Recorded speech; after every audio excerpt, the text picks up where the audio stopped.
Say you and your wife were talking yesterday? Yeah, what I see so much, I see a lot of good stuff, but I also see a lot of ignorant stuff, obviously, on TikTok.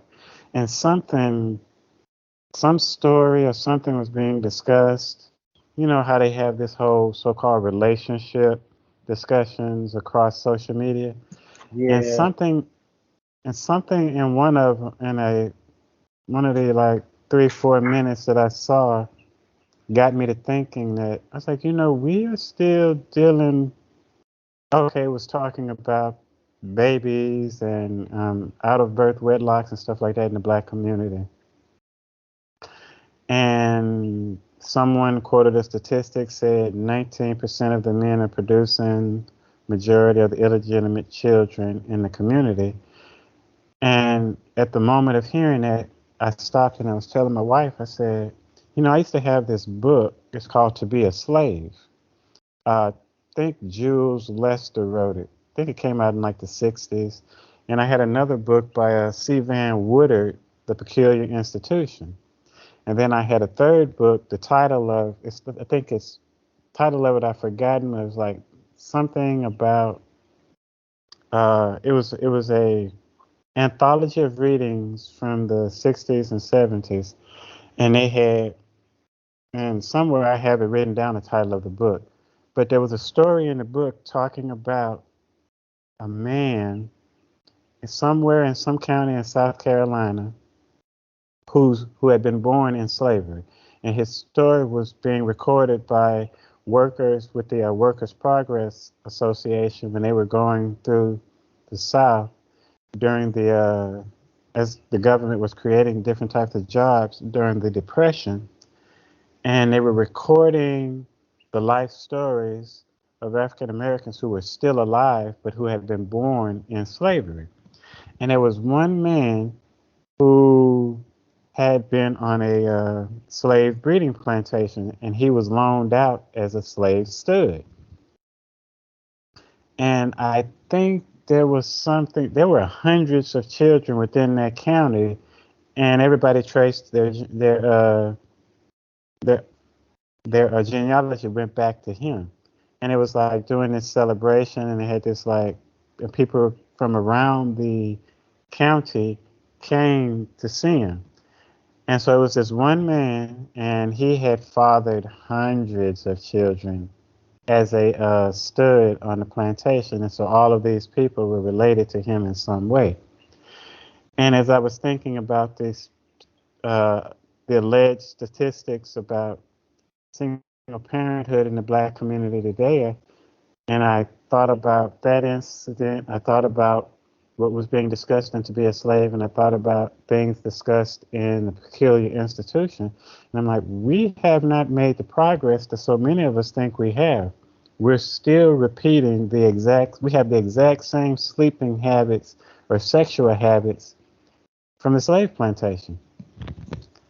And so, yeah, that was something that's what we were discussing yesterday.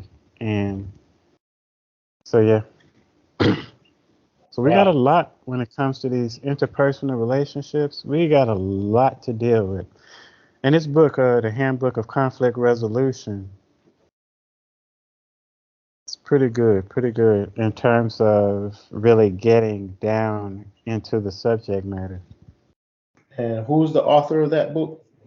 Okay, now this is a edited piece, so it's Morton Deuche and Peter Coleman. But I can send you the soft copy of the book, and then you can pick up a hard copy.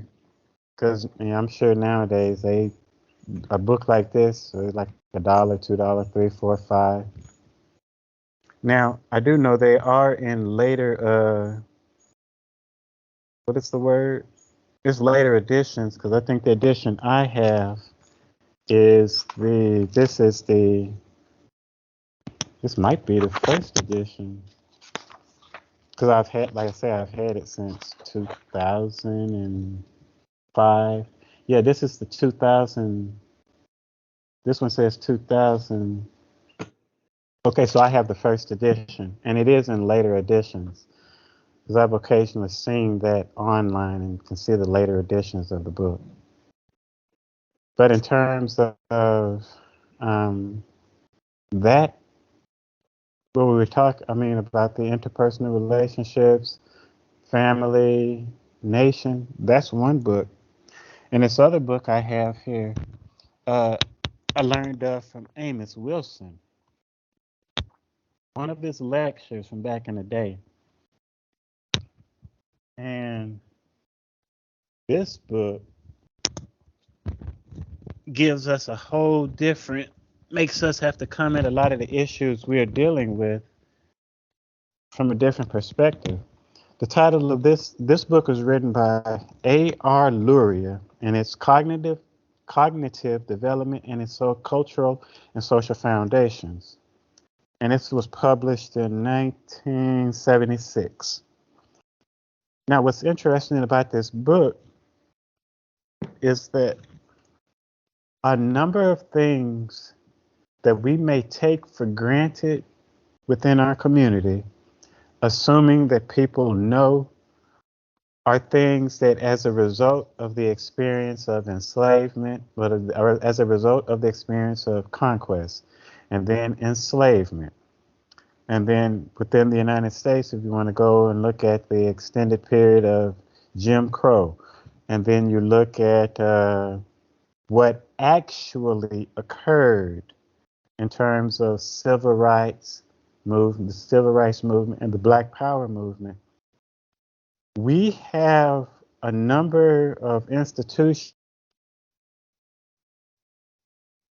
But what I was saying was, A.R. Lurier's book will cause us to look at the fact that there are a number of necessary institutions for a people that we simply don't have within our communities, whether it's the internal colonies, whether it's the external colonies on the continent and in the Caribbean.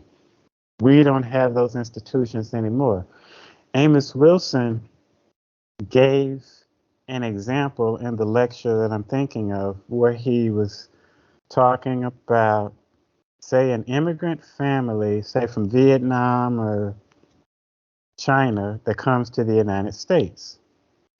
And then the parents, they start a small mom and pop store. And so nightly in that family, the Vietnamese children are going to hear conversations associated with the intricacies of running a business. The vocabulary is going to have to do with things dealing with accounting, financial management. They're going to deal in, stocking of a business, import and export, depending on what they're selling, and if they decide they want to try to get it at a more competitive price, so then they import some of those goods. They're going to have all of that as a part of the dinner conversation. Whereas if you have, Amos Wilson gave an example that if you had a Black family and say the father is working some type of a manual labor job, and say the mother is working some type of service job, the conversation at the dinner is going to be different.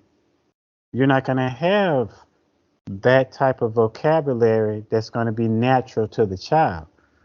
So that if we start to talking about business, as so many people are getting into in entrepreneurship, there we have to go back to the very basics and the very elementary aspects of it and teach ourselves.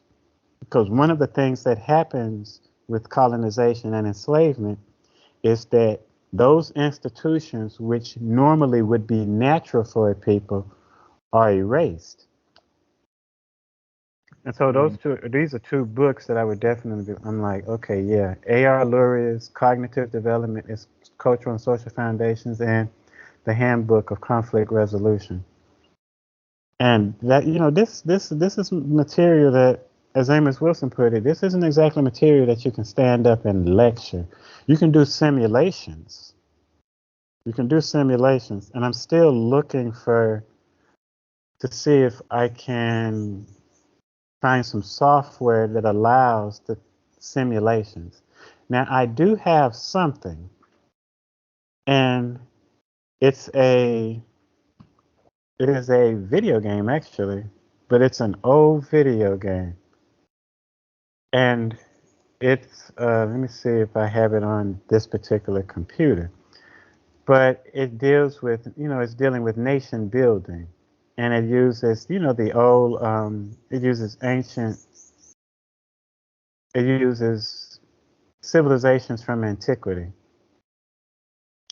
And the idea is, well, you're playing a game, you're moving through it.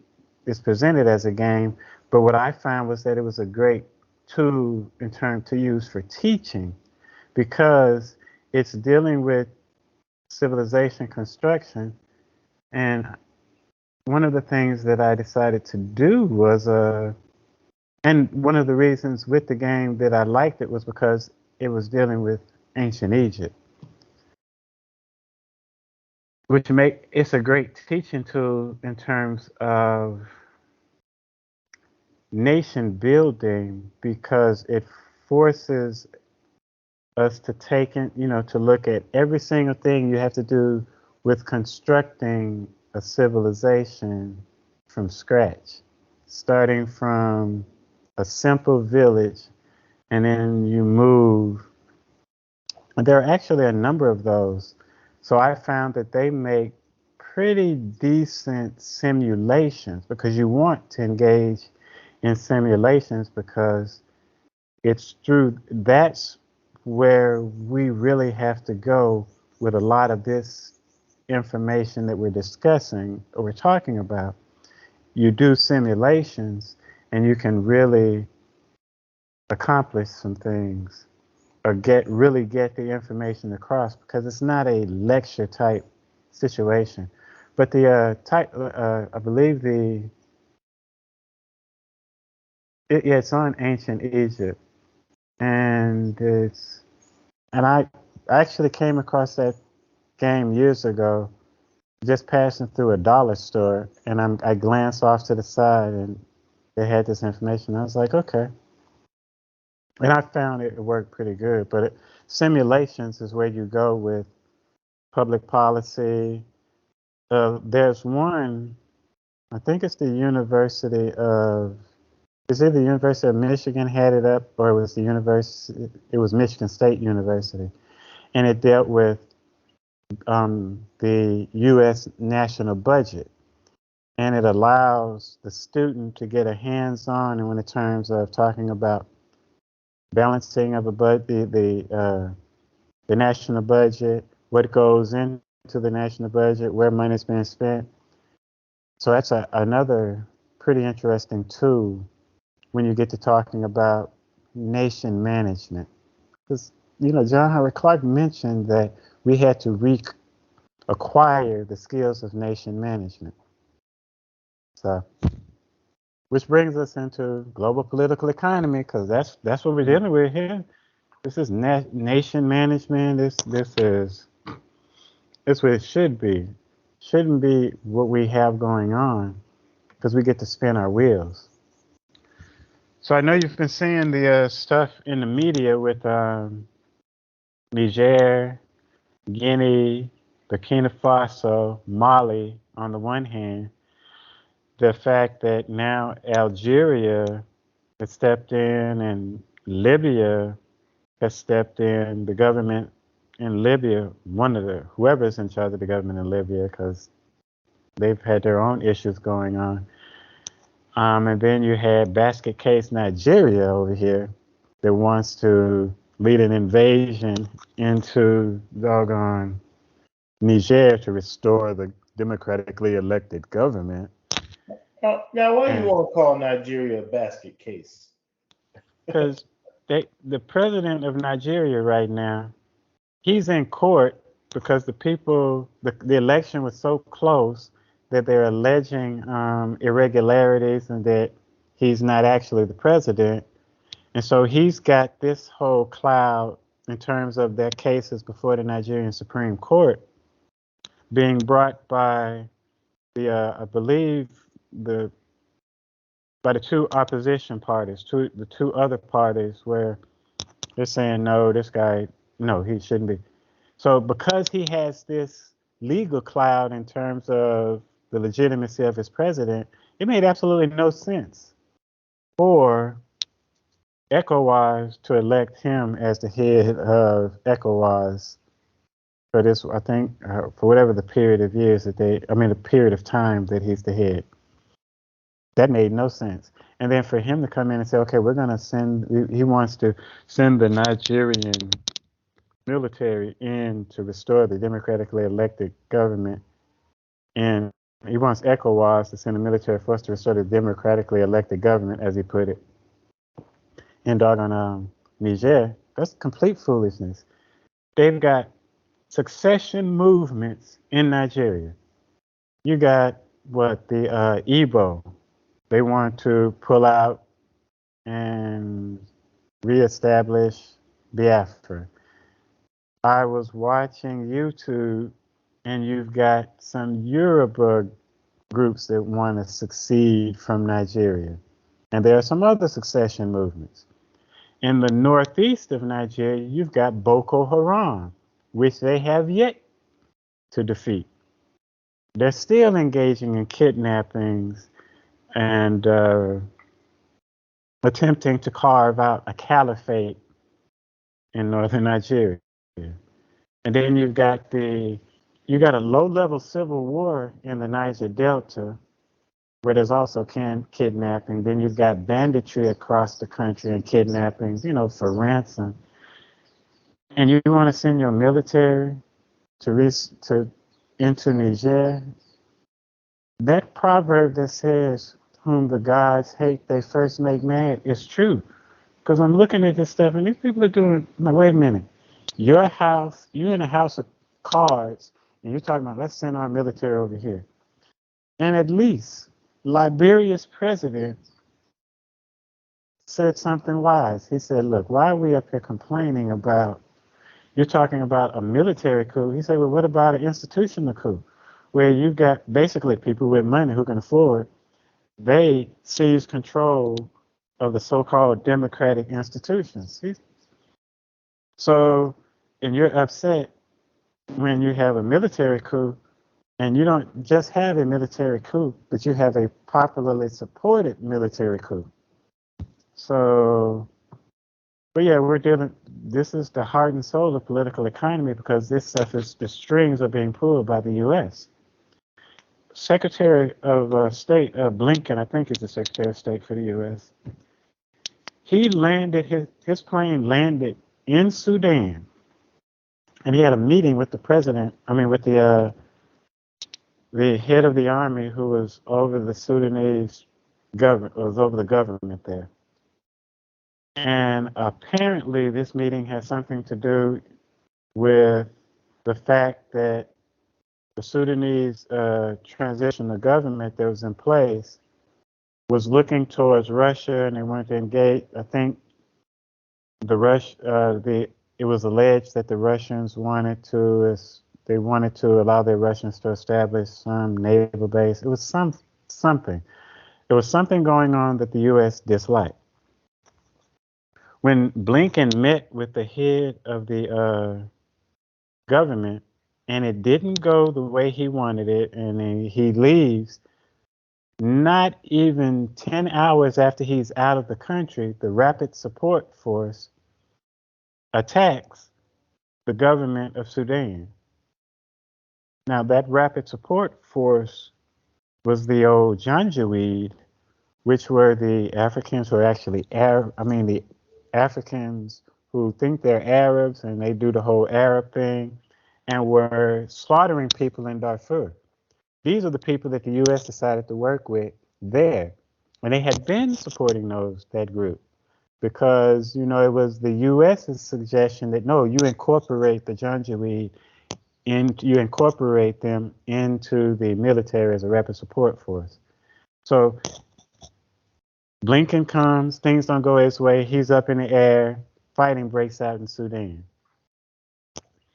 So we know that the United States is back there pulling strings here in West Africa, along with the French, because they see what's happening, that groundswell, that one country after the other, they're not simply they're flipping the French-supported government, and then they're also kicking out the French. They're stopping export of the natural resources which France had a monopoly on. So, yeah, basket case Nigeria wants to maintain the status quo. And it wasn't just Nigeria. At one point, it was Benin and Togo and Senegal. And Senegal really made no sense. I'm like, wait a minute. You've actually, right now, you have protests in the streets, violent protests. You got the military in the streets dealing with the protests. You've locked up the only viable opposition candidate, not thrown him in jail because he had mass support, who could challenge you for control of the government. And now you want to send some troops into Niger. But these are client states. We know that the government in Nigeria is basically a client state of the United States. We know this. And the UK. We know that the Senegalese, the government in power in Senegal, Togo, Benin, we know that these are client states of the French and the West, the United States and the UK. So one of my questions was in regards to what's happening on the ground in all these territories, Niger, Mali, Burkina Faso in particular, and you touched a little bit on. It seems like from the little bit of information I gathered is that the essence of this turmoil amounts to nothing more than civil war. Particularly in Burkina Faso, I saw a few articles saying that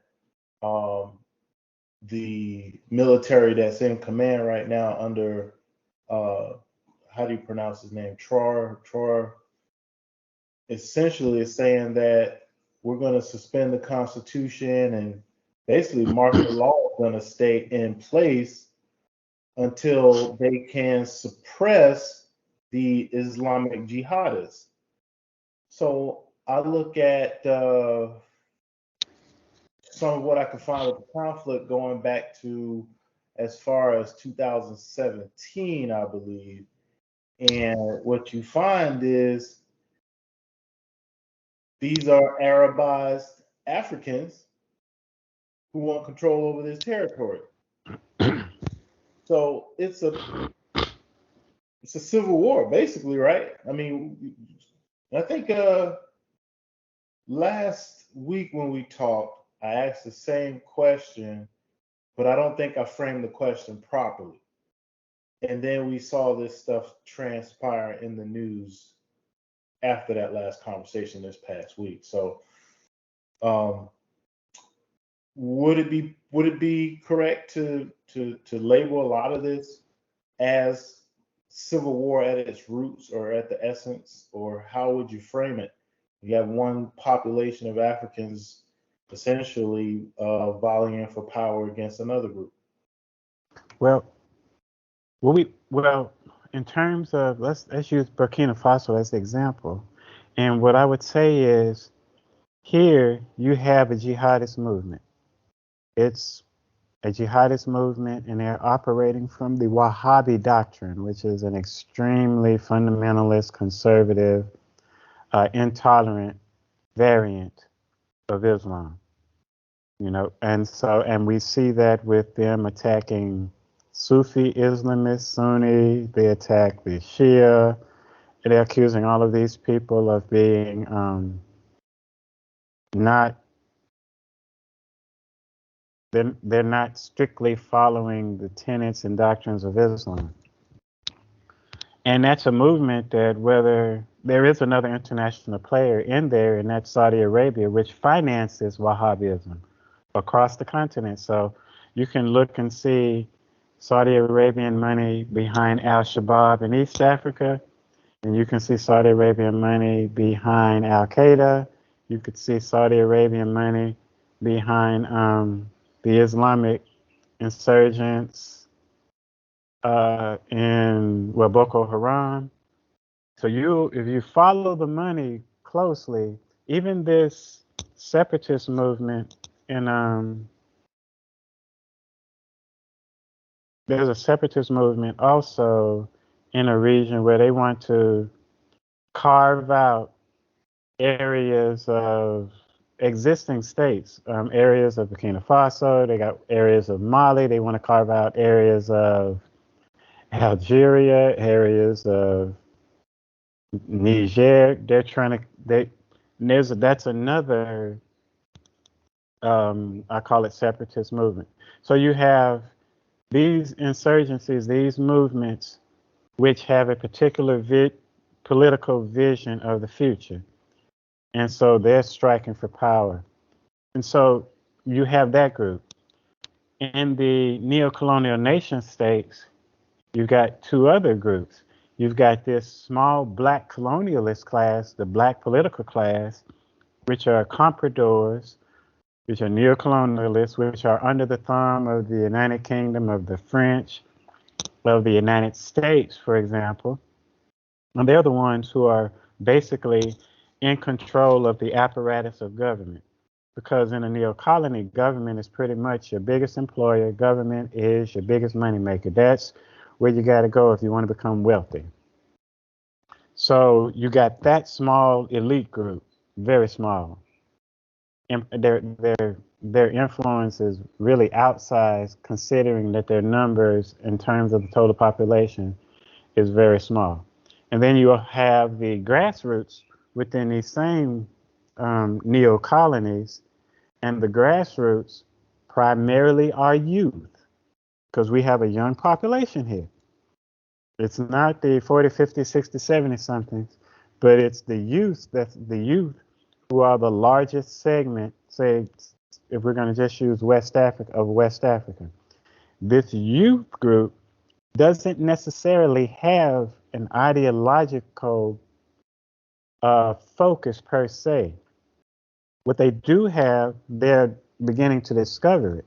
So you look at Burkina Faso, and there is I'm going to say a rediscovery of Thomas Sankara, but not simply a lip service quote here, quote there, but you have youth who are rediscovering the speeches of Thomas Sankara. And you have the youth here in Ghana who are rediscovering the writings, the work of Kwame Nkrumah. You have youth in Guinea who are rediscovering the writings, the speeches, and the works of Sekou Touré. That's in Guinea. And so you have a youth. Then you look at Senegal, and you have the work of Sheikh Anta Diop, and you have youth who are being influenced, because obviously we know what the work of Sheikh was doing. And you see this strong youth, the movement of the youth who are discovering these ideas, because generally in many of these places, these ideas are not taught because the educational system is neo-colonial. So it's not even an educational system because you come out of these systems, if it's in a French-speaking country, you're more French than the French. If it's in an English-speaking country, you're more English than the English. So you don't come out of being of any real utility to your home country. So you've got these three movements. And when you look at the neo-colonialists battling the Islamic jihadists, you've got a you can't see you have the makings of a civil war, and because you have individuals within those countries that have joined those two movements. But the mass of the people are not in either of those movements. It's the masses of the people who, if you look at Burkina Faso, who both Burkina Faso and in Niger and in Mali, it's the masses of the people, not the political class, not the comprador political class, and not the jihadists that are supporting the that supported the military coups. It's the masses, it's the grassroots, it's the youth. And it's the youth who are, like I said, rediscovering Sankara. So you've got a lot at play around here. You've got a lot of, it's a chaotic situation, and there's a lot of order in that chaos, a lot of order. But we have to sit back and look at the patterns that are there. And you need to have that. This has to happen in order for the defining vision that will lead to liberation to rise up. But you know, the comprador class, their philosophy, it's on display. You can see the corruption. Right here in Ghana right now, you have a former minister of sanitation had millions of US dollar in their home, millions of euro in her home, millions of Ghanaian cedi in her home. And the youth are seeing this, and so you can see the level of corruption that's there. So we can see that we can see that the Western model, well, obviously this isn't going to help, isn't working for the country. You can look at the Islamic fundamentalist model, and you can see, okay, that's not working because you can see what they're doing. You can see what Boko Haram is doing on the ground. You can see what the other jihadist movements in the region are doing on the ground, and people say, well, we know that's not the way. And so you have the youth who are rediscovering ideas that they need to rediscover. You need to go back to Nkrumah. You need to go back to Garvey. You need to go back to Sankara. And you need to go back to Cabral.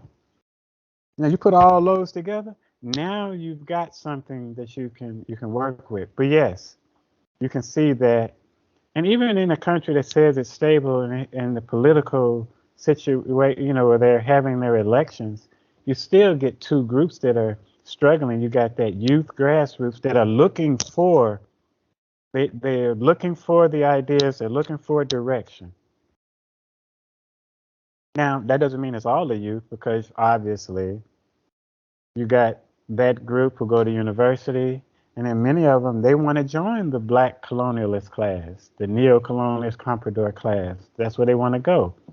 And the United States comes over and snatches them up and brings them over there for this youth conference and summit and that youth conference and summit, and feeds them, you know, feeds them the sugar, feeds them the candy, stuffs them with that opium drug that is America. And then they come back high. They high on that American, the trappings of America that they were exposed to in Washington, D.C. And they were, okay, I want to do this in my country. You know, I want that feminism that they got in America over here. Because, you know, they go over there and the women are talking to the American feminists. And so they come back over here with that. And they also, some of them come back bringing the whole homosexual deviancy, bringing that stuff back over here. So, oh, yes. And then you get the ones who go over there and they get the hobnob with the congressmen and senators who are and they're looking at the trappings of wealth, and they think, okay, well, if we practice capitalism the way they're saying that they do it, then we can have that. And so they come back to Ghana, to Nigeria, to Zambia, to Tanzania, to Kenya, and they're trying, and they think they're gonna do that.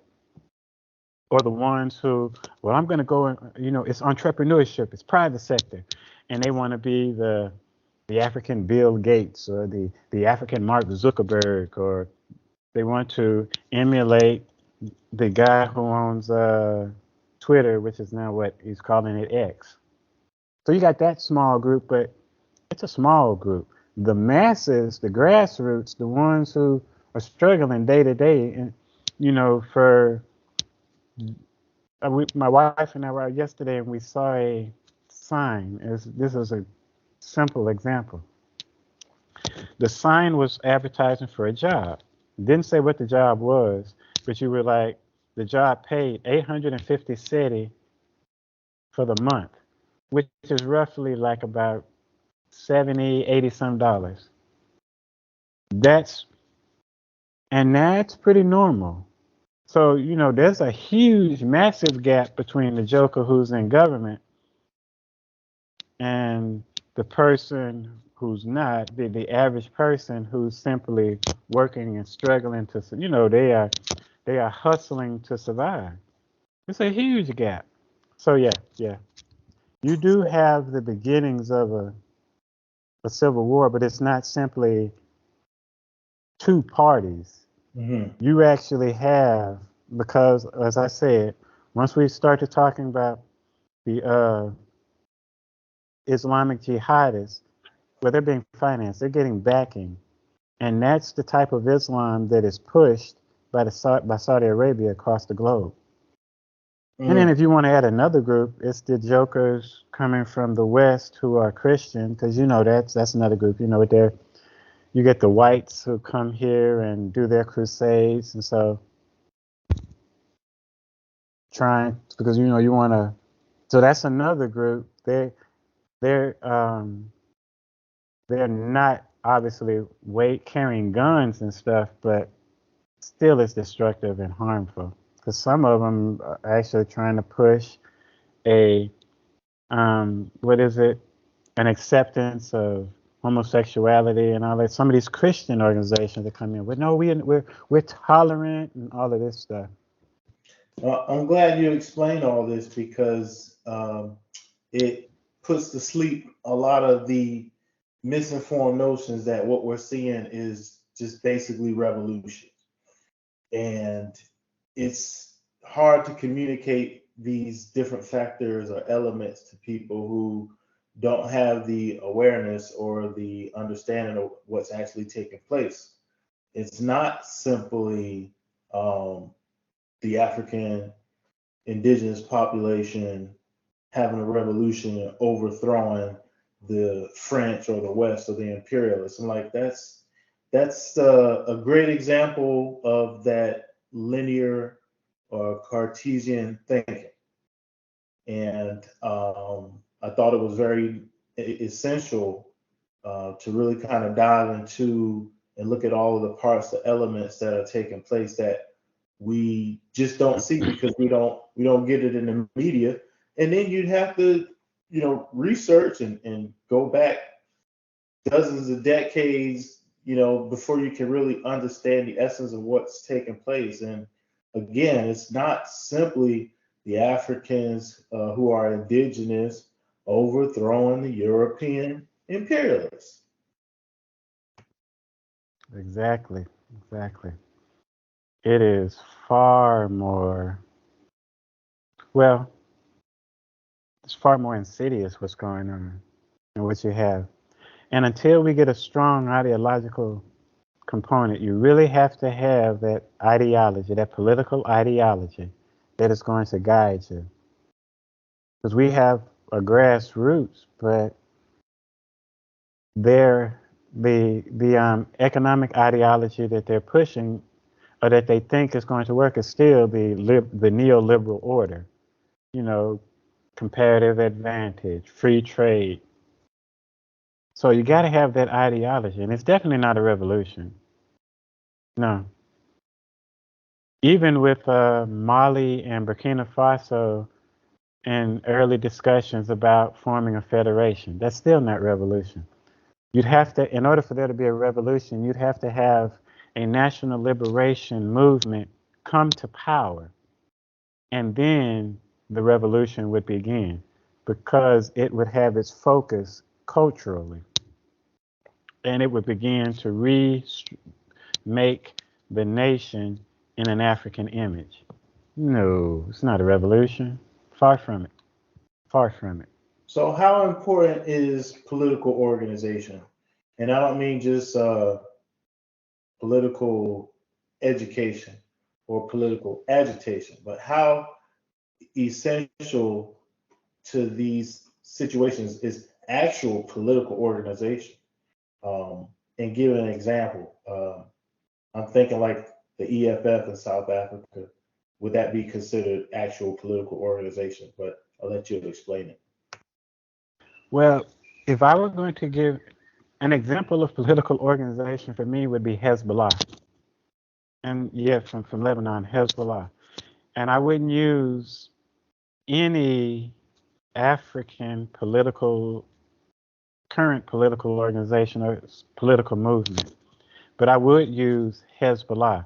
And the reason I use Hezbollah as an example is because they have their ideological component in place, their ideological discipline, political ideology. Everyone that's in Hezbollah, they know what that is. So you have that. They have a military wing because a political movement has a military wing. A political movement is not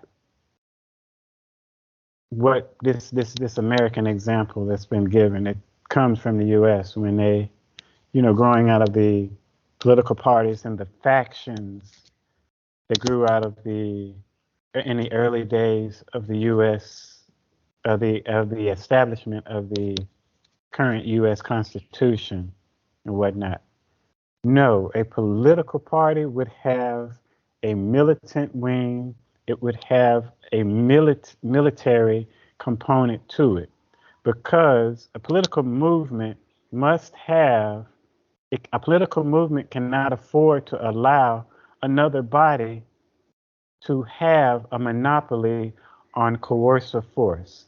So as a political movement, you must have the martial arts aspect as well as the armed aspect. If you look at the Nation of Islam, at the very beginning, when the United States government noted that it existed, their concern was when they looked at the Fruit of Islam, because if the Fruit of Islam had utilized armed weapons, they would have considered it a threat that had to be wiped out. When they saw that they were simply engaging in hand-to-hand combat, martial arts, things of that nature, they were still concerned, but they were concerned about what would happen to it in the event that Malcolm X were to gain control of the Nation of Islam. That's heavy. Now, if you look at another quote-unquote political movement in the U.S. amongst Africans in America, look at the cultural nationalists and then look at the Black Panther Party. The cultural nationalists, it was about, reclaiming the culture, but it wasn't a violent movement. It didn't have a military wing, a component to a military wing. Didn't have it.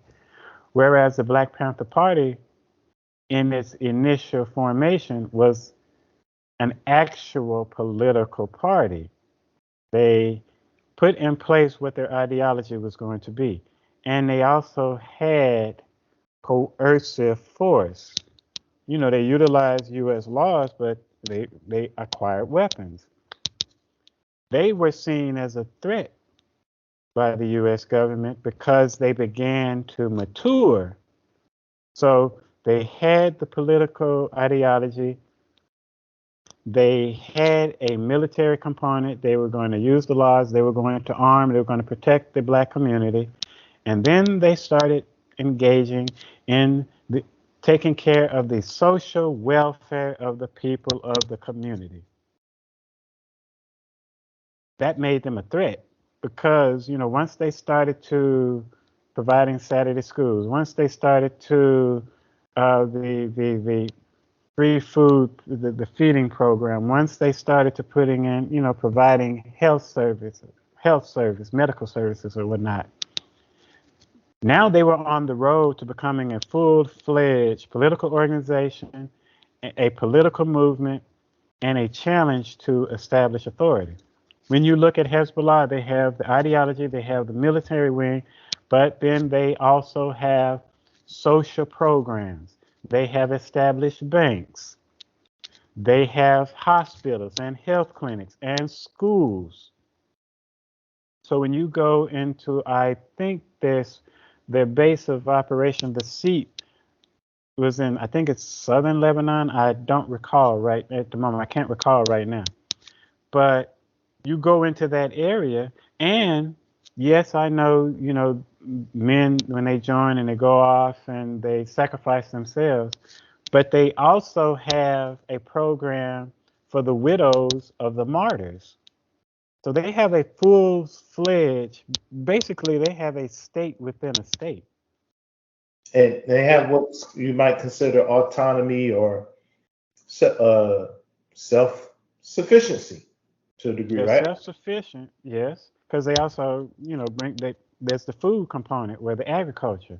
They have that self-sufficiency, and they built themselves into a power where they have to be taken into account by the government, the Lebanese government. And I think they have representation, so it's an actual political movement. That's a political movement. Because really what we have when we look at the theory of political parties that Europeans exported and you have on the African continent, well, it's not a political party whatsoever. Let's say political club, I guess you'll call it. We have they talk about party discipline and whatnot.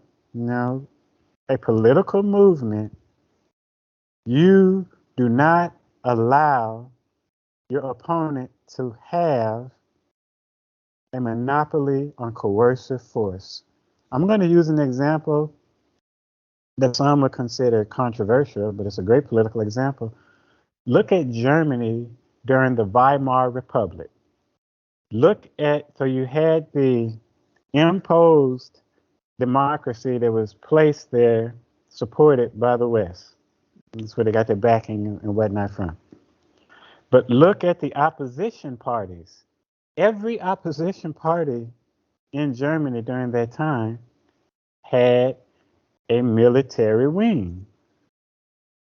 And they employed it to attack their opponents. So if you looked at the Nazis, the Nazi Party and the Communist Party, they were slaughtering each other in the streets.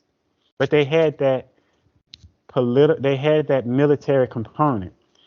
If either one had come to power, obviously the Nazis came to power. Mm-hmm. But if the communists had come to power, they would have pretty much done a great, in terms of taking over the state, they would have pretty much followed a similar plan as to what the Nazis did. But the Nazi political party, everything that I just said about Hezbollah, they had that. They had a military wing that required that the state had to, as their numbers began to grow, the state had to view them as a potential threat. They also put in place the state that they wanted to build. The political party was a replica of the state they were going to build, not of the Weimar Republic, but a replica of what the Nazis did. They already had it together in their political party. They already had all of the different ministries they were going to have, because that's how you actually do a political party. If you look at American textbooks on political sociology from the 1920s and the 1930s, this is how they presented political movements and political parties in this fashion, not in the fashion, because, it was supposed to be dispassionate research and whatnot. Not in the fashion that you have today where people, I'm going to start a political party and I've got to get so many, no, they got a political social club, but it's not a political party. But Hezbollah would be the example of a political party because they have all of those points. The social welfare of the people. They put all of these things in place. What do people need? They need their services met. So if you got people in the urban area, they need trash collection. That's important. They need security from crime. That's important. Hezbollah provides that. Trash collection, they provide it. Like I said, the health care, the education, they provide all of that. They provide the social welfare programs, to help, because it's difficult for people. They've got the food system. That would be a political party. We don't have that on the African continent. You look across the Caribbean, there are no political parties. You just have political clubs that take over the neo-colonial state. And we definitely don't have political parties in amongst Africans in America. That's not political parties. This is one of my points of criticism for Ibrahim in Burkina Faso, and then for the other military leader in Mali. I haven't seen, and you can tell me if you have, what is their political ideology other than we're the military and we need to get rid of the imperialists. I haven't seen anything that gives any inclination to what direction that they even plan to take the country into. So what are we doing? We're in the very early stages. It depends on who are the party ideologues, I'll say. The persons, okay, so you have these military juntas, you have the coups that have taken place, and these people in the military. Obviously, their military training has come from the West and whatnot. Yeah. But say they're awakening into political consciousness so that they know that the system that's in place is incorrect. Who is the idea person behind them? Because even a president, take the United States, for example. Well, whoever's the president, he's got a lot of advisors. He's got his chief foreign policy advisors. He's got his domestic policy advisors. The president, the chief of staff of the president.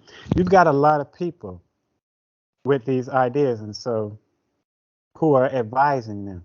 When you look at a military coup, what would be key to know is who are the ideologues there. If we look at the coup that brought Sankara to power, well, it's obvious that Sankara and some of the other people who were murdered, assassinated along with him, were the ones who had the Marxist ideology and who were moving in that direction, So there were ideologues within that movement. But without knowing more about the spokespersons or the people involved, you would have to know who are the ideologues there and how committed are the persons to that ideology. Right now, what we can see for sure is in Burkina Faso, they overthrew the government because the democratically elected government, but because the jihadists had taken over, I think it's like a third of the country or more. Yeah. So they were looking at this and they were like, okay, the French were supposed to be here to help to fight these people, but they could never make moves.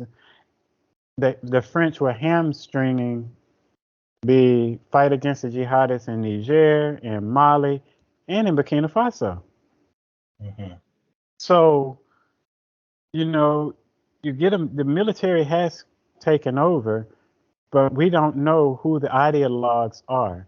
We don't know, are these persons who are throwing out these folks because they know that those political people are corrupt, but they believe that the system of neoliberalism can work?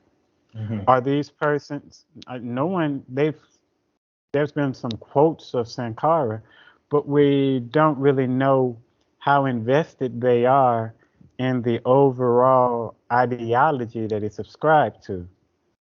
You hear some quoting of Nkrumah, but we don't, it's just on the general subject of imperialism. Yes. Also, we don't know, well, no one's quoting Cabral. If they were quoting Cabral, they would give you a clearer idea of where they were, because if that's your example, then we know where that's going to go. So those are the unstated questions with a lot of these movements. But then we're in the early phases of what do you call it? It's like a liberation high. A friend of mine in Baton Rouge, he would say, you have. I'm gonna use the example of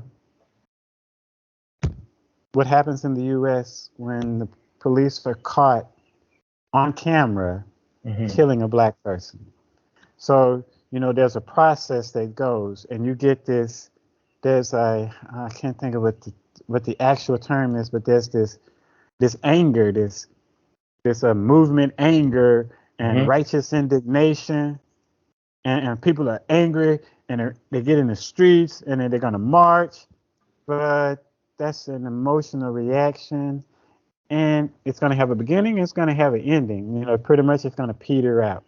Yeah. It's like a liberation high. I'm out here, I'm doing, and then pretty soon it tapers off. Yeah. And so right now here, with the overthrows of the government, you're in that phase because they're overthrowing the government. It's like a spontaneous rebellion. Yeah, so is this will this transition into something more permanent? That's going to depend upon your idea persons. If your idea person is a neoliberalist, and it could be a neoliberalist, but he doesn't even have to be a French or from the U.S. or it can be a neoliberalist and be from that country, can be from the region. But if they're a neoliberalist, then you're going to get more of the same. You simply have changed one group of power brokers for another. We saw this happen initially in the Sudan when there was the protests, people in the streets, and they wanted to get rid of Bashir. And then the military stepped in and they overthrew Bashir, right? And so you had this, okay, what is the media stories were, okay, who are these persons who were in charge? What was their position? What were they after? And you could see in Sudan, it became pretty clear that they weren't trying to really have a civilian government. What they wanted was they were getting rid of Bashir, and just a new group of military persons would take over. Yeah. And now you've got two factions fighting each other over there for total control. One being supported by the U.S., one getting support elsewhere. So, but initially people thought, okay, now we're moving towards democracy because that's what they wanted. They say they wanted democracy. It seemed that their economic program was pretty much some aspect of neoliberalism. It wasn't anything that put the grassroots at the center initially, at least in the talking points that were being put out. And that could have been intentional by the media, that they clip a lot of that out to give that impression. They edit it out to shape the narrative. So in terms of what's going on in Niger and Burkina Faso, who are the idea persons that are behind, that are sitting there when the military councils are meeting? What is the overall economic ideology that they're pushing, they're going to pursue?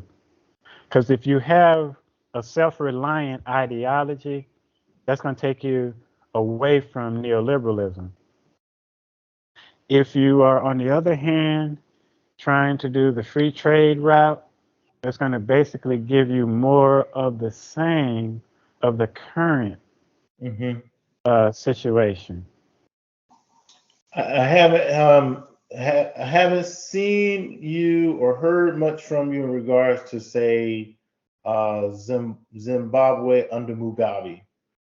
Um, without going off track or off course from this discussion, how do these situations relate, or how do we get a situation like Zimbabwe under Mugabe?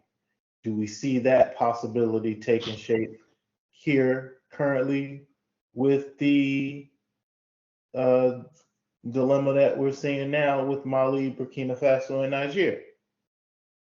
Well, in terms of Zimbabwe, I'm going to go all the way back to 1980, and I'm going to quote Amos Wilson. He said, and I think it was Amos Wilson, and I think also John Henry Clark pointed it out. In 1980, when Zimbabwe and ZANU-PF, they were in the bush, they were fighting the Rhodesians, or the whites who were the Rhodesians, the whites who were running the government and whatnot, and they had them defeated militarily. And on the eve of what would have been the complete military victory, which is what you want, the UK stepped in and said, "Well, let's come to the negotiating table," because it was obvious that the Rhodesians, the white Rhodesians, white Zimbabweans, that those settler colonialists were going to lose. And it's understood that if they are defeated totally on the ground, there is no room for negotiation. I whoop your ass. I send what's left of you out of our country. We take back the land, because land is the basis of revolution. I mean, we really want to be honest about it. What happened, though, was ZANU-PF agreed to the peace talks, and they agreed to the British saying, "Well, don't seize the land immediately." And the British put all these things that they were going to do, and so you had the government, the ZANU-PF government, which comes to power with Zimbabwe at the head. From 1980 to 2000, they're waiting, and it's negotiating with the British, expecting the British to do what they were supposed to do. The British didn't do it. They kept stringing it out, and so eventually they said, "Okay, they seized all the land." And obviously, the white Rhodesians, the settler colonials who were still there, they packed up. Some went to Ethiopia, some went to Rwanda, some went to Tanzania, some headed to South Africa, and they left. And at the moment that they seized the land, then the Western media turned on Zimbabwe and said, "Oh, well, you see," so suddenly Mugabe was hated, he was evil, he was this, he was that, everything negative. And so when you look at the democratic opposition in that country, yeah, that was a part of the, what do they call it? It was the U.S. trying to support a color revolution. They wanted to undermine the Zimbabwe government by financing and, providing total finance and media support and other support to the opposition to get them into power. So, you continue to vilify and demonize the ZANU-PF government. And then they put in the sanctions, which completely crippled the country. It was the sanctions that crippled the country. Sanctions never harm persons who are in power. They always are intended to harm the masses. And the expectation is that then the masses will rise up and overthrow the government. And then the UK, the US, the French, and the other neo-imperialists can waltz right in as advisors to a new democratically elected government, and then they got a client regime that's in place. So what's going on here in West Africa? I mean, could you really get something where you've got a military coup.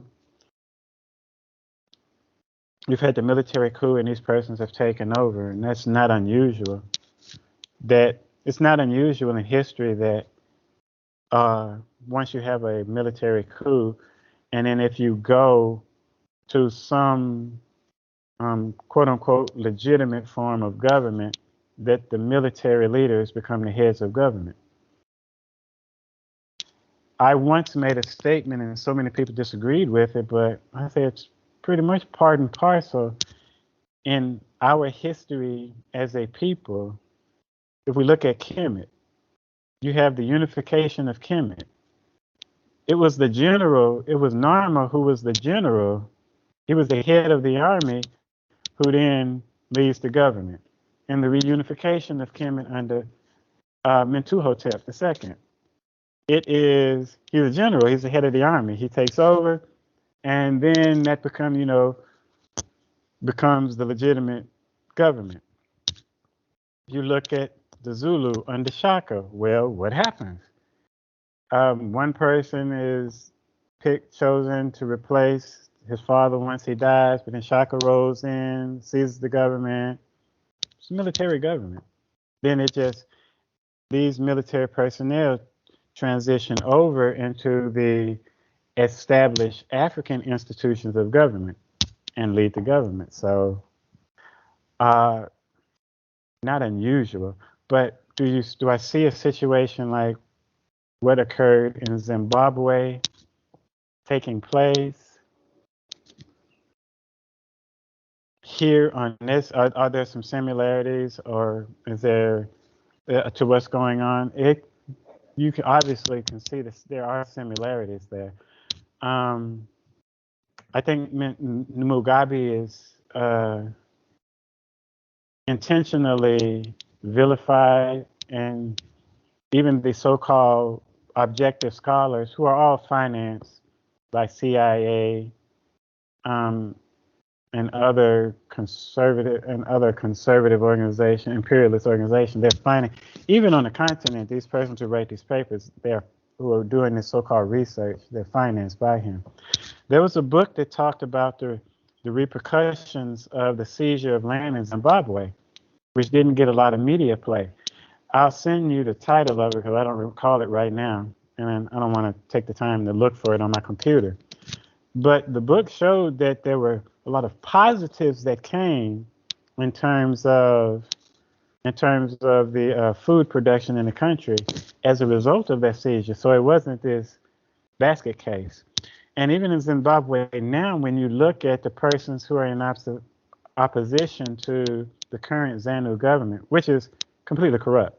Don't get me wrong, but and I'm not even the government under Mugabe. You have corruption.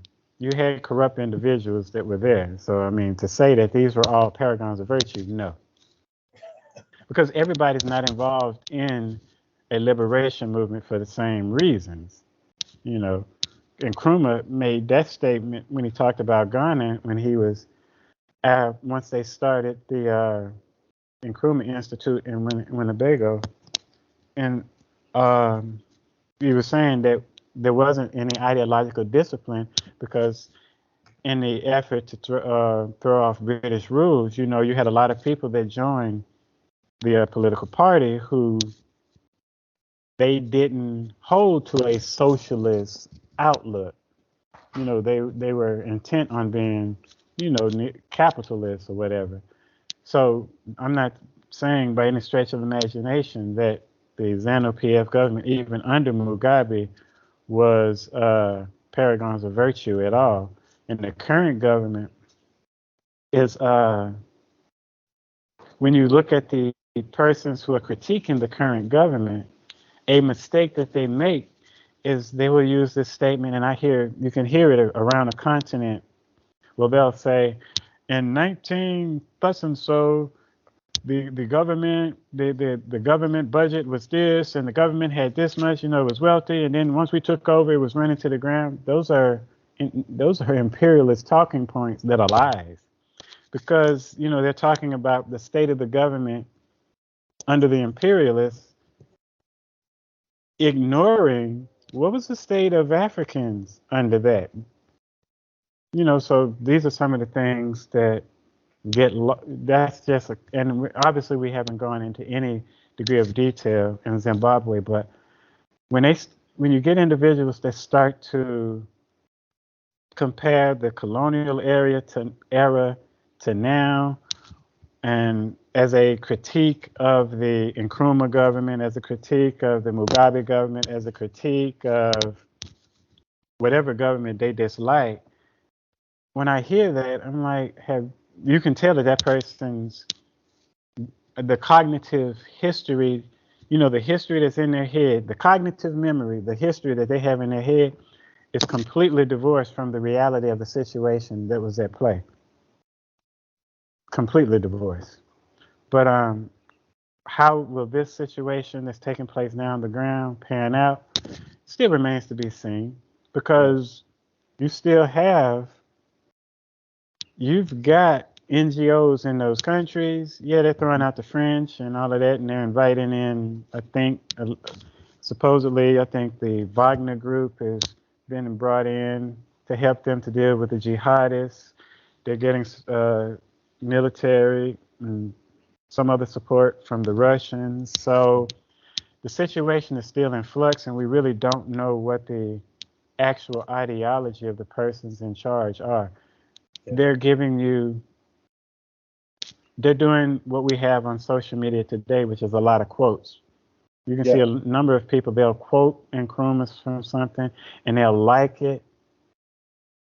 And it's even persons who will be in government, but then you watch what their policies are, and I'm like, that's so far away from any.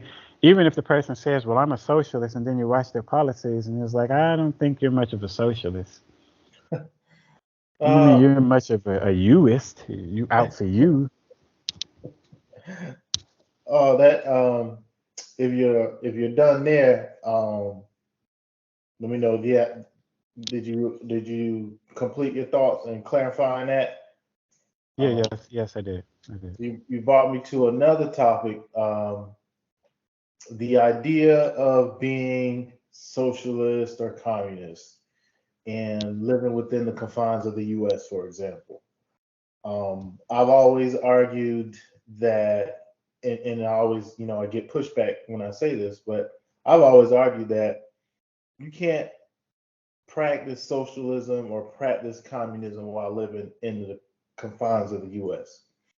If you want to be a radical or a revolutionary or call yourself a socialist or a communist, it's an idea, but how are you going to logically function in this society as a socialist or a communist? You go to work every day, you live in the suburbs, you still subscribe to Christianity, Judaism, or Islam, or whatever you subscribe to. So, what makes you in practice a socialist or a communist? And usually nothing. Mm-hmm. It's rhetoric. There's something we have over here that I encountered, and it came about. I was in Tanzania, and I was, you're looking for persons that were pan-Africanists.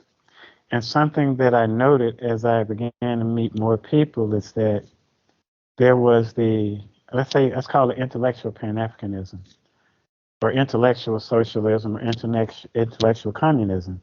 So you read the ideas, say you read Marx, maybe you read Ernst Mandel, you read other socialist writers, Marxist writers, maybe you read Lenin, maybe you read Mao,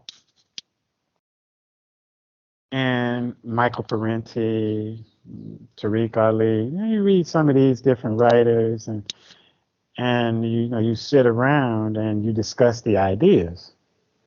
You may even read Walter Rodney, but you discuss the ideas and you agree with the ideas. So you say, I'm a Marxist or I'm a Leninist, but it's intellectual. There's no practice. It's something it's a rhetorical. You're a rhetorical Marxist. You're a rhetorical socialist. You're a rhetorical whatever Pan-Africanist. We have a lot of intellectual Pan-Africanists. Is that there is not an active thing. Even people who say they're pro-black, you got intellectual pro-blackness. You know, it's intellectual. It's in the mind. But you know, when the foot meets the road, you know, it's like when the rubber meets the road, it's kind of like there's no action to it. And this is what happens even on the continent. Mm-hmm. Persons who are elected to government as parliamentarians, and you'll see they'll say they're socialists, but it's more of a rhetorical socialism. It's an intellectual socialism. It's not an on the ground. Same thing with the Nkrumahist or the Touaregists. Many people it's an intellectual endeavor for them. It's not a concrete, I'm carving out, doing something on the ground. Mm. That's not what's going on. What's more, I think personally that the age of isms is long gone. You know, it's like, okay, I'm a pan-Africanism or socialism or communism. The age of the ism is gone. We're looking at we should be looking at techniques or social processes, techniques that are going to alter social processes. We need to elevate and move into that area because there may be some techniques. You may hate Gaddafi, but there may be some techniques that Gaddafi employed that you can utilize as far as government policy and put that in play. There may be some techniques over here there may be some aspect of techniques from so-called free trade. Maybe a technique here or there that you can pull out. It may be a technique from the socialist component. It may be a technique, but you know, it would be dealing with how this is impacting the social processes. Is it altering social processes? Is it shaping the social processes the way you want them to be? So I think we need to really, we should, because right now we should move into dealing with techniques. Because right now we're really stuck on this we got a lot of intellectualism. So, and when you're intellectual, well, you think, well, all I need to do is read a book. Mm-hmm. So I can go out and I can get the works of Marx, and then I'll read Marx. Or I can go and get the works of Molefi-Asante, and I'm going to read Molefi-Asante. And then I can go out and get this person. So it becomes an individual intellectual endeavor. So I've read all of these things, and now I'm prepared to engage in discussion.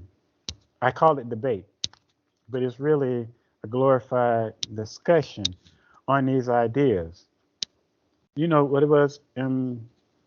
What was it that they had they would have these weekly the British and the American so-called upper society would have these weekly meetings, parlor meetings, and they would sit down and discuss the great ideas of the day. You know, it was an intellectual endeavor. Now, these were persons who had power, right? So these were persons who were in power were sitting around doing this. So they were actually taking things from some of these ideas that they agreed with, and they would go and turn it into power. Well, you know, we're doing a caricature of mimicking those type of actions. So, but we don't have power. We're out of power, powerless, cut off from power, no influence, no coercive power. Can't force anybody to do anything. But we talk a good game. You know, so we give these speeches. I mean, nobody cares if you got the president of some country and he makes some wonderful speech.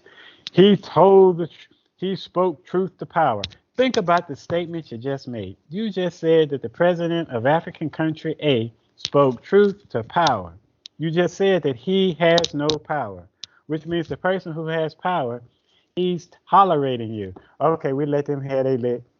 10 seconds of fame. He made a wonderful speech at the UN, or we had a joint press conference and he told off the French president or the English president, the English prime minister, or the American president or the American vice president, or he said, okay, well, no, we're not going to. It's rhetorical. It's empty because you're powerless and they know it. In the grand scheme of power, you have none. They said the black power. They talked black power. I'm like, man, they forgot all about what power really was. Wow. It's like intellectual. So yeah. You brought me back to the turning point. Actually, was this chapter? Chapter 7, towards the end, page 230. Just going to read a brief snippet. The revamping of the economy is not merely an intellectual task, but will involve profound changes in our value system. And then he went on to speak a little bit more again about changes in values. So in relation to the idea of putting idea into practice, do you see the transformation of values as probably like a personal turning point, a beginning stage? Because, as you mentioned, there's not a whole lot you're going to be able to do while you're still living under the domination and control of someone else. So where do we begin to elevate from the intellectual work into the actual practical work? And I think if you could go back to some of what I mentioned about family, community, and personal identity. Okay. All right. So values. I'm going to do something. I'm going to quote myself from my book on speaking my art. So, and I'm talking about fundamental initiatives, like what we would have to do. If this is from the chapter that talks about if I were a policy advisor for a president-elect in an unnamed African country, and it's a national liberation movement that's come to power. And so I talk about the fact that, you got to have certain types of substantive and righteous distribution, regulation, redistribution, public policy, and you have to have a self-reliant foreign policy. And that's what you have to enact to alter the existing political economic power relationships and the domestic and international trade and commerce interconnections with the national political structure, and thus begin the process of transformative socio-political economic change in the institutional and structural basis of the neocolonial nation state. And the very first thing that I say we have to alter is there must be an alteration of the national and local wants, tastes, and desires of the population. This being the choice in the products made and utilized, reorienting African preferences and aesthetics, or the things that Africans like, long for, view as necessities, or purchase. For example, clothing, type, and quality of shelter, origin, make and model of vehicles, computers, phones, other personal possessions, movies, music, etc. The current wants, tastes, and desires of Africans, things that are valued, are nothing more than the imposed aesthetics of the European colonizers. Such tastes and desires leave Africans in a state of inner, national, regional, continental, and global confusion of mind or false consciousness. So we're talking about, what must be done in order to alter values. We have to go to that level and breaking down what are the things that we as a people are actually valuing. Because those values, those wants, those tastes, those desires, all of the stuff we're pursuing after as necessities have been imposed on us. They grow out of the colonial setting. They grow out of the period of formal chattel enslavement. They grow out of, they are a direct result of our conquest and the, as near as possible, the total destruction of our traditional institutions. So when we come to these values, that's where that has to be the first thing we have to change. Amos Wilson told us that when it comes to economics, the Europeans control our wants, our desires, our tastes. What do you have a taste for in terms of foods? What do you have a taste for in terms of clothing, in terms of all of the stuff that you consume? If your taste is for foreign made products, if your taste is for products and for things that you did not make, that you did not grow, then whoever is supplying those tastes controls you. A European didn't care in terms of flag independence and countries coming online because they knew they still were going to control the economics. They were still going to control the economics. They still control the economics. Why? Because they write the economics books. We have a system of rote memorization here, and they are memorizing those economic books. So they're memorizing the basics of economics: opportunity cost, comparative advantage, production possibilities frontier, free trade, open market economics, the market system. We've memorized all of these concepts. We see, operating from within all of these institutions. European already knows. Well, I control them. I have them. You can have opposition parties in any African country that rails against the neoliberal order will come to power, and then they'll say, well, we've got to make our debt payments. We've got to continue to service the debt we have. You lost right there.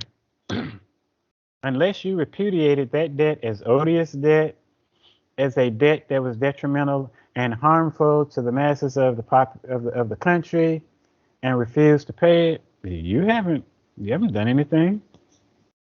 You're still going to be sending the money that you send out to service debt is going to far and away exceed whatever little trinkets the West gives you in the form of aids.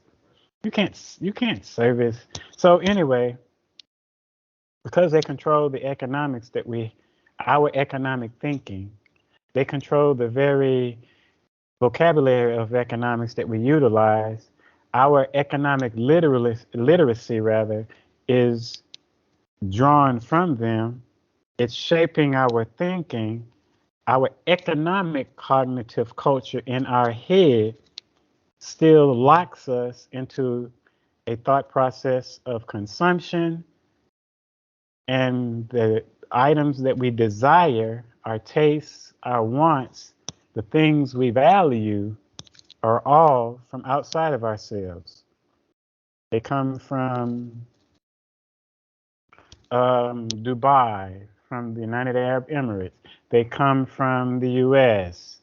It's finished products from the US, finished products from the UK, finished products from Japan, finished products from South Korea, finished products from Taiwan, finished products from China.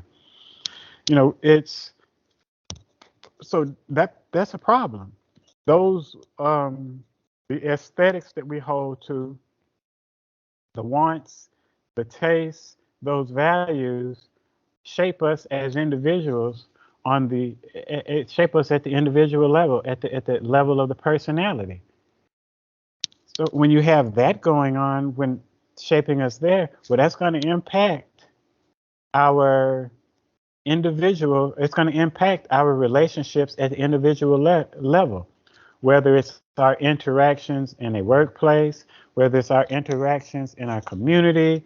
It's going to affect our interactions in our intimate relationships, whether it's with our own family that we are blood relatives with, whether it's the family that we eventually form when we begin that process by establishing a relationship with the opposite sex. And then that those same values are then, those tastes, those wants are going to impact the family that we found ourselves as we produce children, as we adopt children and bring them into our family. It's going to impact that. It's going to have a massive impact there, which then is going to impact the community that we're a part of, because other families within that community have those same wants and tastes and desires. So we have to go all the way back, and bringing in A.R. Luria, the cognitive development and its cultural and social foundations. We have to go and literally reconstruct at that basic level our wants, our tastes, our likes, our desires. It has to be done. And it must be done coercively, because, well, it's not going to be any volunteers to do this. So if you were going to have a government, a national liberation movement that comes to power, well, it's at that level where you've got to go right down. The Nation of Islam gives you a pretty good example of it. They call themselves the Nation of Islam. Well, Amos Wilson, in his book Black Power, he has a chapter. In one of the chapters, he talks about the nation and what they had done. You know, you were in the nation. There were certain things you were required to have, and you could only get it from certain institutions that were controlled by the nation. Yeah. And they really brought you out.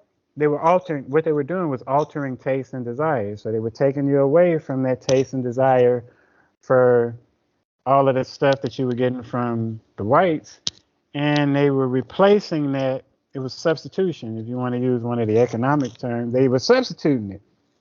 You come over here, we get this from us, and then they gave you an ideology that went along with it. Okay, this is why we got to do this, got to do for self, yada, yada, yada, move on. So there's an example. It's not like we don't have these examples. They're there. Yeah. Whether one agrees with the theology of the Nation of Islam, if you agree with Farrakhan or whatever, it doesn't matter. We're talking about the institutions, the organization, the institutions that they put in place, the examples that they provide for us. Marcus Garvey before them, because they were basically modeled off of Garvey's organization. He showed you what you have to do, and you gotta alter those values, those aesthetics, those likes, those wants, those desires. You alter those things. Are these examples of what we could call systems thinking? Well, yes. Once you look at the fact that they established different institutions, and you could see the political institution, which they didn't have control of the external political institution, but the overall body that ran the organization, that is your political institution. So like in the black community, yeah, black people weren't being elected to political office, but they had political offices in the black community. It was just all in the church.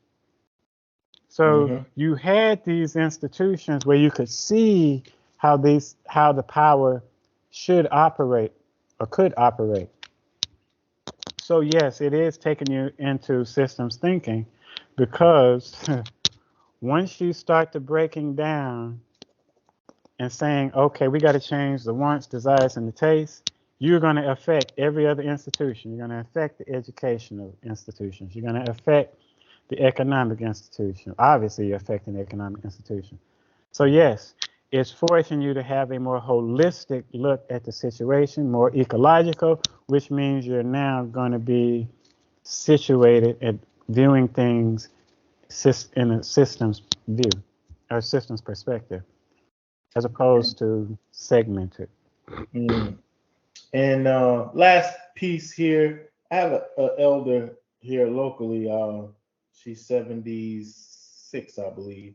I've spent a lot of time actually lately. She had heart surgery, so we've been spending more time together as she's recovering.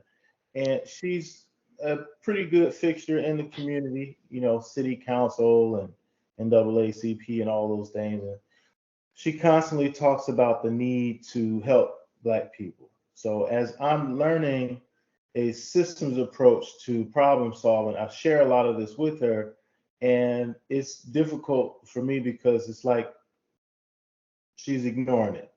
I mean, we have these daily conversations, and it feels like it's just going over her head. But she'll address things like unemployment, education, cultural values, mass incarceration, drug addiction, on and on and on.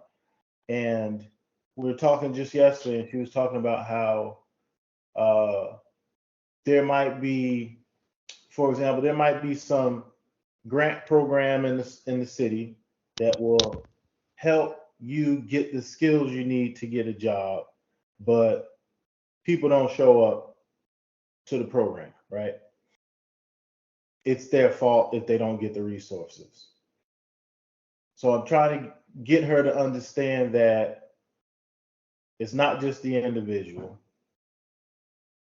it's the structure in place. And this alludes to something you said earlier.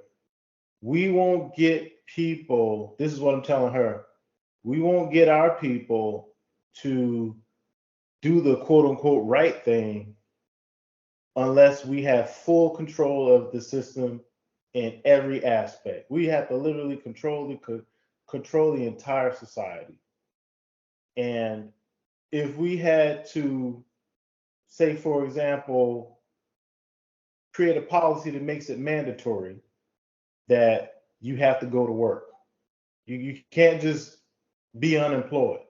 You know, there's no room in our society for unemployment. That would help tackle that issue per se, right? What do you think about that? How would you respond or answer that to say, well, there are job skills training in place and people just won't go, or there's a program to pay your light bill, but people won't go sign up for it?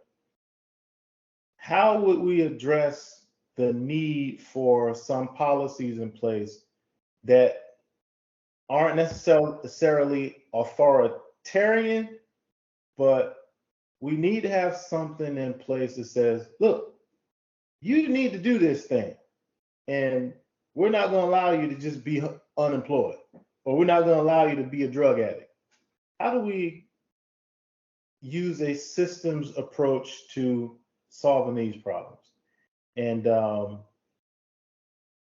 if you need to take some more time to answer, you know, we can kind of carry it over to our next segment, but just give me your thoughts on that. Well, the first thing I would say is unemployment, drug addiction, those are symptoms of the problem. Unemployment, drug addiction, the other stuff, what did I say, mass incarceration, you know, those are all symptoms.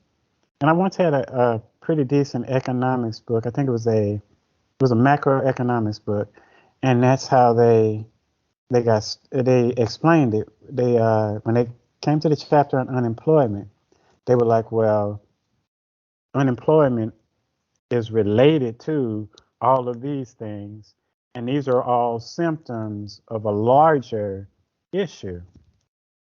That larger issue being powerlessness. Because it's like, okay, you mentioned an example of a job program or something, but persons just won't go and sign up for it. Or with the addiction to drug, that's a what is it? That's the other thing. that has to be addressed on the health side of things. You have to come at that from the health side, because obviously drugs alter behavior. And the drugs, a person, when we have different means of escaping the reality of our powerlessness. Some of us escape the reality of our powerlessness through church, through religion, through church, or like religions such as Christianity or Islam. Some escape it through Buddhism. Some escape it through just a general spirituality. They spiritualize everything, but it's still an escaping. It's escaping from the reality outside of us, the actual reality under which we live. And when we talk about job programs, I would say that intuitively, somehow, the person is aware that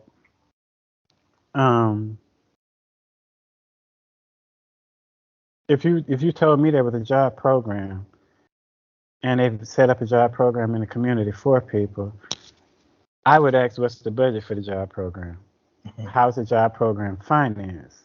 Because coming from public administration and public policy, I'm kind of figuring that job program is not going to be there very long, because it's got to be funded for a certain period of time.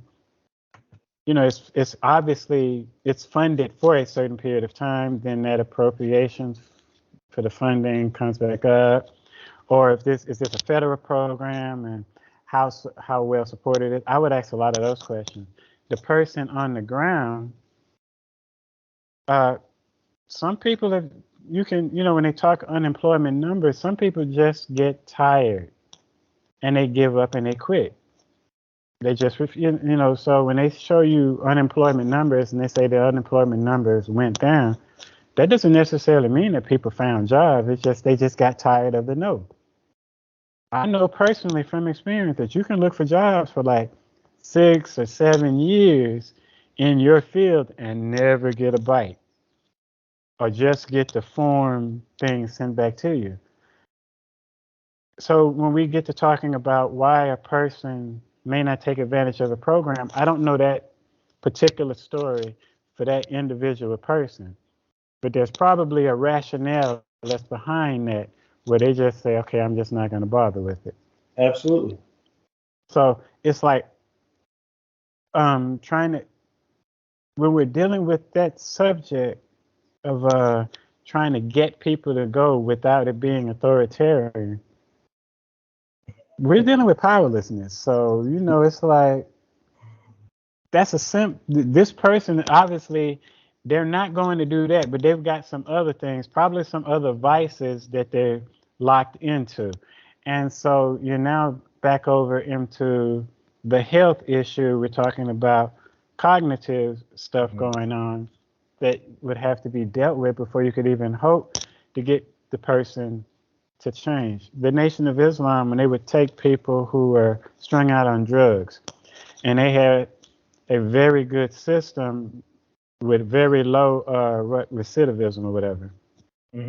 But they would take people who had been in that position, and that would be the person who would be the lead person when someone made the conscious decision that they wanted to change their life. And so then they had the people who come, but you couldn't force them to change. It wouldn't work if you were going to try to force the person. So in a situation of powerlessness on the plantation, it's going to be difficult to get people to do much of anything, even if this thing is in their own best interest. Yes. Especially if we look at it from a systems perspective, all of the problems that the elder mentioned are symptoms of a much larger problem. We don't have a problem of unemployment if we have power and we have put in our system of social organization. Then we don't have that problem. See, there's a reason, using this example, there's a book, it's called A Nation Building. It's published by the RAND Corporation. And it discusses, they have 3 books. One of them is Nation Building. Another one is U.S. nation building, and the third one is UN nation building. And I have all three, and you can get them online, soft copies. One of the things that I note is the very first thing the United States says when it talks about nation building. Because when we talk about jobs for our people, well, we're talking about nation building. When we talk about addressing all those other subject matters, we're actually talking about nation building. Mm-hmm. And we're trying to nation build without getting the power, or not gaining power, at least over literal total power, coercive power, and all of that over the areas where we live. But in that book, one of the first things that happens when you have a nation building operation is they send in the military to establish security in the area that they're going into. Because if you don't have that type of security, you can't do anything else. Mm. And what I think is going on with us is, because we're coming at so much of this stuff from a segmented perspective, I'm trying to solve unemployment. So I want to create a job program, but I haven't done anything for what's causing the unemployment. What causes the unemployment? You know, I haven't done anything to deal with what causes the other issues. What causes drug addiction? What causes illegitimate births? Whatever. We haven't really, but like I said, we can come back to this. We can come back with that to this question next week. But just for myself, I'm like, okay, we're dealing with powerlessness, and we're dealing with people who probably have seen a number of job programs come and go. Frontline was doing I don't remember which one, but they've done a lot of the topics on homelessness, unemployment, and economic struggle in the U.S. And they had, and I would have to look for it, it's on YouTube, but it was a black family, it was a black lady and her husband, and there had been some type of jobs program that had been in place where they were. He worked there he worked for it in some form or fashion, and so did she. When the funding for the program was cut, and they weren't the only ones, there was a number of people in the community. When the funding for the program was cut and it folded and closed, well, that led to problems. Because now, you know, when that program was going on and they had the income from working there, and it was a program that was designed to help people in the community, well, you know, they could get into a home, they could, you know, provide for their children. But once the program ended, now they were engaged in economic struggle. You know, struggling. I don't know if they lost their house or were going to lose the house, but they had all of those issues. That comes back to what I'm talking about, powerlessness. Powerlessness. A program, any type of government program, does not last forever. These programs that are put in place supposedly to help the homeless, to help the unemployed, they put time limits on this stuff. Some of these programs they have opposition, and some of the opposition to it may not be strong enough, and the program gets passed and it's funded and it's enacted and is operationalized, but then eventually that opposition gets the numbers it needs and it gets rid of the program. So yes, we can come back to that next week and really get deeply into the subject, because there are some books that really address that subject specifically. There's some books with some research that looks at it and explains what's going on and tells you pretty much why it's a failure. Well, You now, could look at go ahead. I'm sorry. so yeah, you could look at like the color of welfare. You've got some other ones. There's another one I can think of the authors, but not the book. But there are books that really get down into that subject. You know that you know it. Well, I'll say reading The Turning Point has helped me to understand more of why an idea or a certain way of looking at an idea comes into dominance. And it's so difficult to get people to think a different way. And that's like the situation with this elder and a lot of people who are in decision making positions. It's like if you're not a if you're not a popular expert who has a best-selling book or a, a position on some council or whatnot, you can offer and present books like Turning Point. You can offer ideas and some other literature, and it's completely discarded because it doesn't fit some popular narrative. And then you Hmm. end up spinning these wheels and having these extended meetings about how we're going to solve these problems or fix things.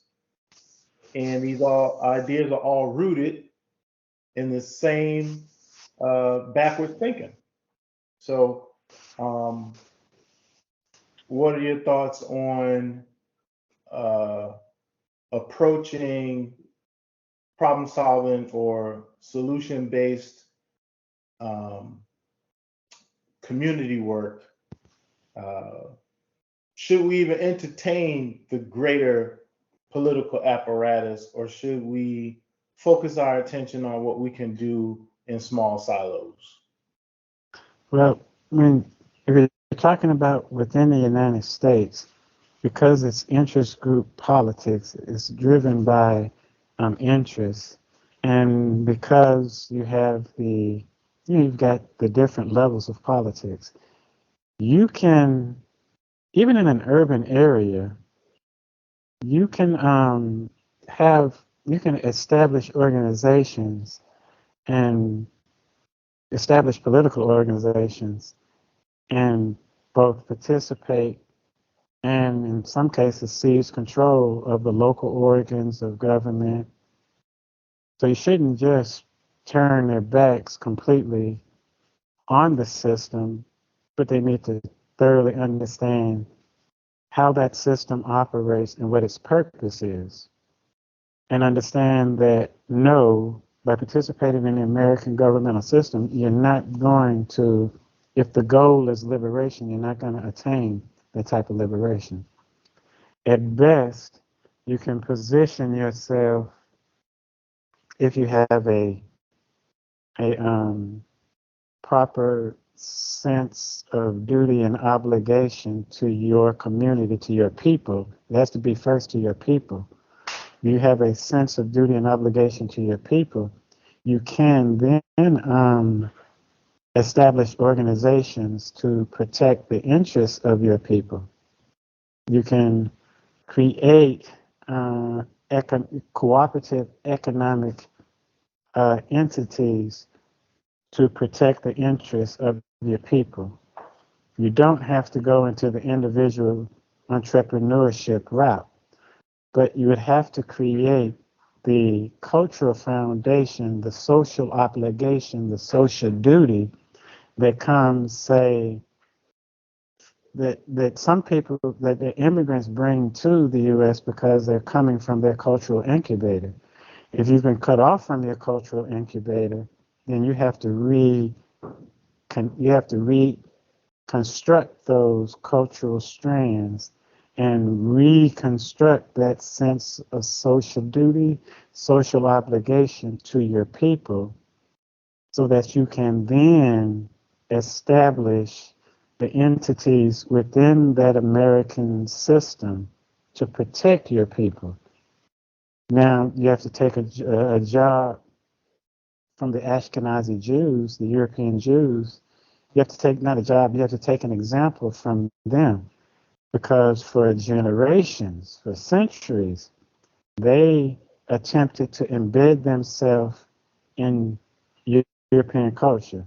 They attempted to embed themselves in the political apparatus, the social apparatus of Germany, of the United Kingdom, France, and all of these places.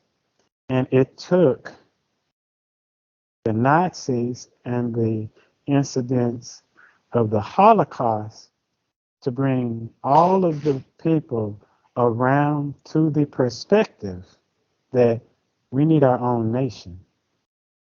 1939, before Hitler and the Nazis started to slaughter Jews, 38, 39, somewhere along in there, there was a ship, and it left Germany, and it had Jewish refugees, basically.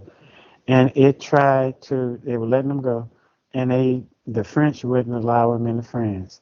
The English wouldn't allow them. The Americans wouldn't allow them to land. And so they ended up going back. And with the Nazi Jews, that is a part of their propaganda. See, nobody wants them. Nobody trusts them. See? But the Jews, because, at the turn of the last century, from the 1900s from the 19th into the 20th century, you had the Zionist movement, and the ideologues of that movement kept pushing, we need our own nation. We have to establish our own nation. But the majority of the Jewish intellectuals, the majority of the Jewish intelligentsia, the professions, all of this, oh no, we don't need that. We're good. We're here. Things are fine. 40 years later, 1945, they realized, oh no, things weren't fine. They needed a place. They needed a nation that was going to protect their interests. And irrespective of what we may think of the settler colonial state of Israel, they do that well. They're going, because they have that history that's fresh in their minds.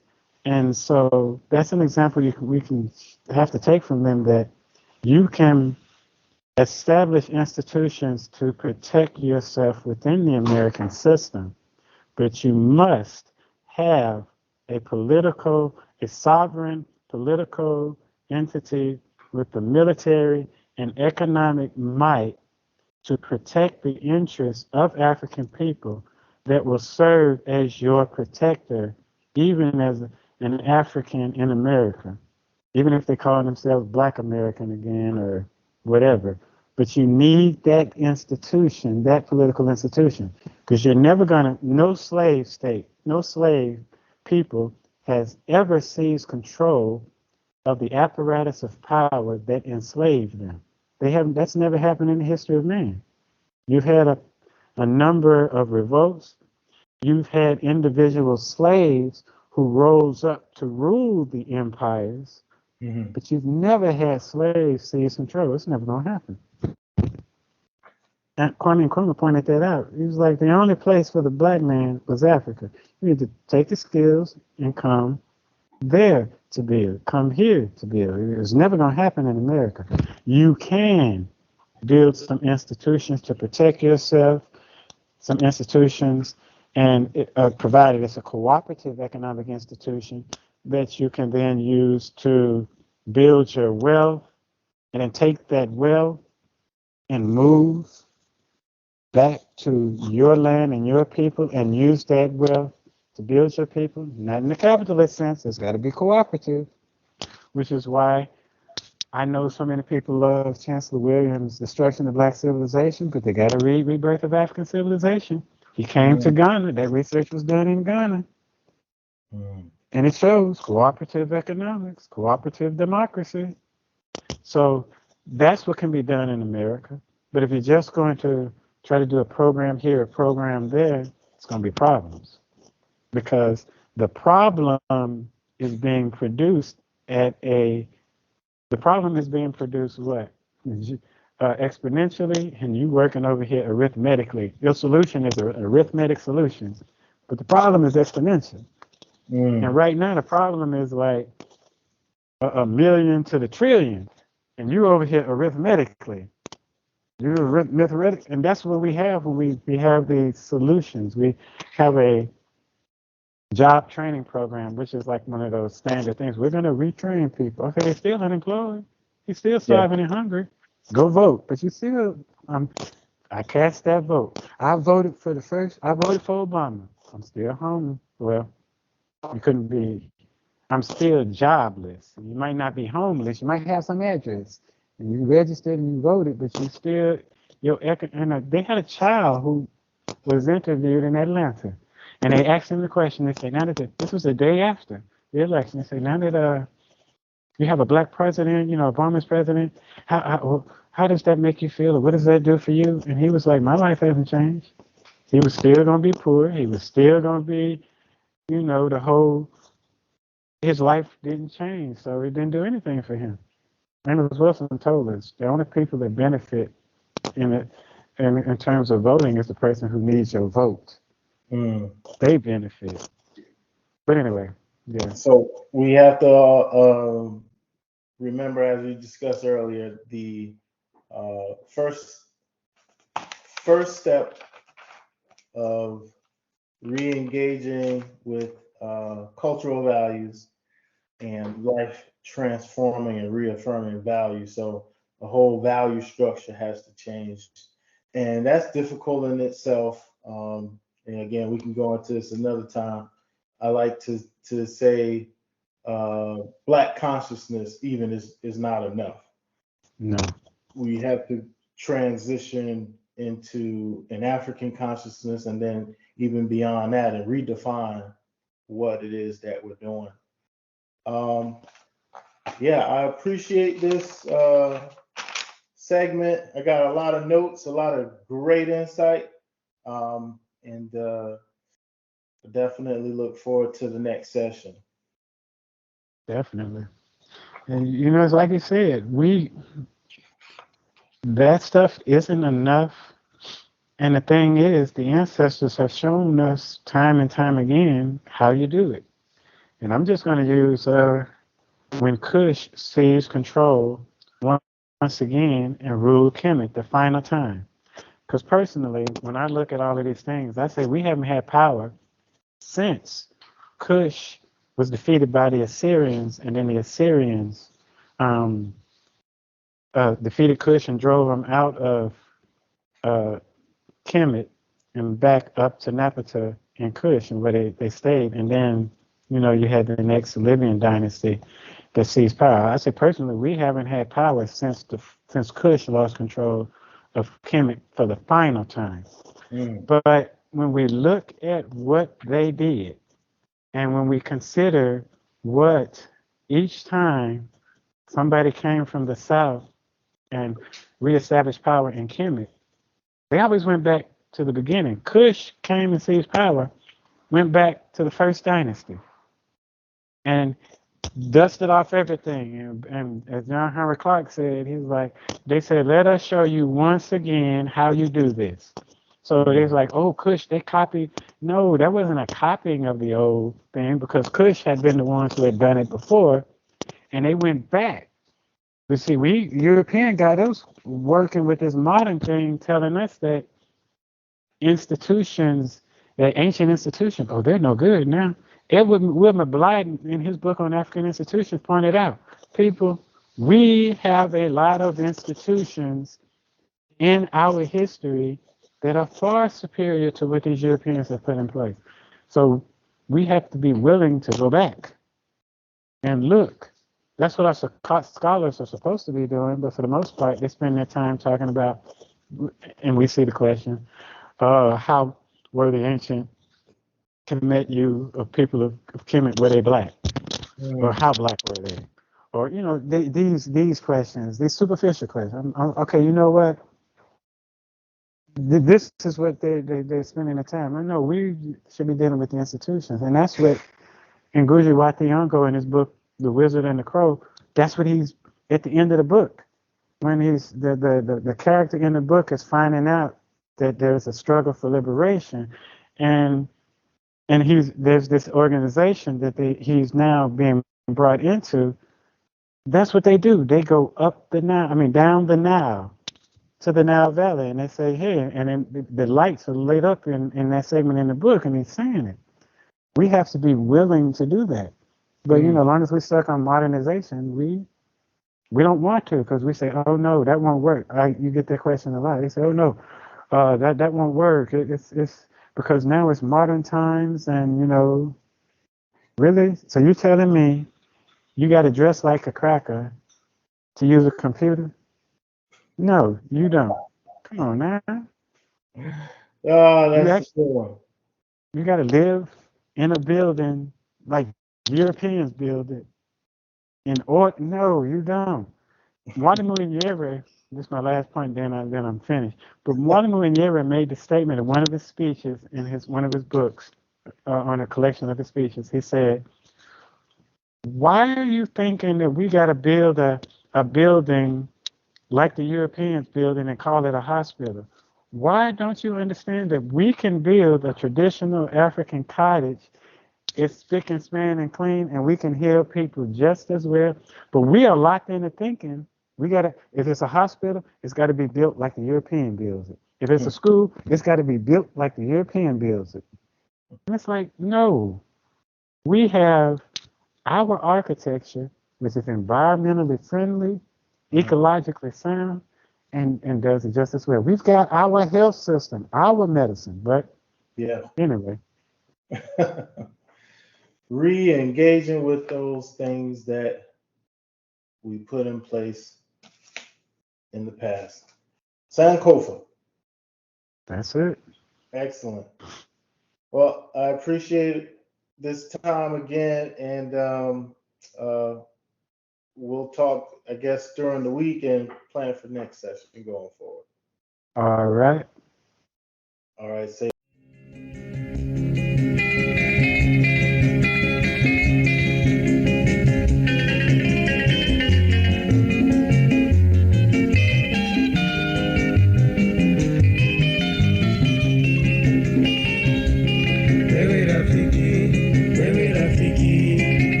Faida gani sasa umepata?